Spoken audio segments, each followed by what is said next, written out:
আসসালামু আলাইকুম ওয়া রাহমাতুল্লাহি ওয়া বারাকাতুহু।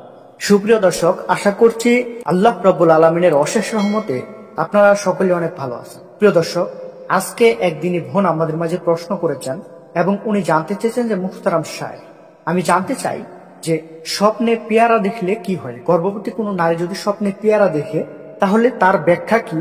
যদি এই বিষয়ে আমাকে একটু বিস্তারিত ধারণা দিতেন তাহলে অনেকেই উপকার হতো। তো ধন্যবাদ প্রিয় দিনী বোন, আপনি অত্যন্ত গুরুত্বপূর্ণ একটি প্রশ্ন করেছেন আমাদের মাঝে।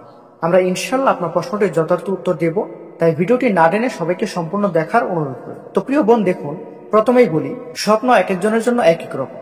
তবে আমাদের সমাজে একটি প্রচলিত বিশ্বাস আছে, যদি গর্ভবতী নারী স্বপ্নে পাকা ও সতেজ পেয়ারা দেখেন তাহলে ওটা ভালো খবরের ইঙ্গিত দেয়। অনেকেই বলেন এটা সুস্থ ও সুন্দর সন্তান জন্মের আলামত, আবার কেউ কেউ বলেন এটা মেয়ে সন্তান হওয়ার সম্ভাবনার ইঙ্গিত। তবে এসব কেবলই লুকোস বিশ্বাস, একে 100% সত্য ধরে নেওয়া যায় না। ইসলামের স্বপ্নের ব্যাখ্যা অনেক গুরুত্বপূর্ণ। ইমাম ইবনে শিরিন রহমতুল্লাহ আলাই বলেন, স্বপ্নের অর্থ নির্ভর করে কে দেখেছে, কিভাবে দেখেছে আর তার বাস্তব জীবনে কি ঘটেছে তার উপর।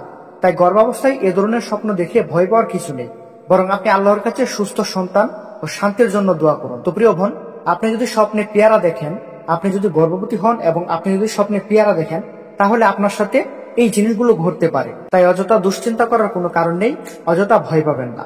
আপনার সাথে এটাই ঘটবে যেটা আল্লাহ তাআলা লিখে রেখেছেন। তো আমার অডিয়েন্স যারা আছে তাদেরকে বলবো, আপনারা কি কখনো এই ধরনের স্বপ্ন দেখেছেন? আপনারা যদি এই ধরনের স্বপ্ন দেখে থাকেন তাহলে এর ফল কি হয়েছিল কমেন্ট বক্সে জানাবেন, এবং আরো যত স্বপ্ন আপনি দেখেন, নতুন নতুন স্বপ্ন দেখেন এবং এর ব্যাখ্যা জানতে আমাদেরকে অবশ্যই জানাবেন। আমরা ইনশাল্লাহ আপনার স্বপ্নের ব্যাখ্যা দিয়ে দিব। তো আশা করছি আপনাদের সবাইকে বোঝাতে পেরেছি।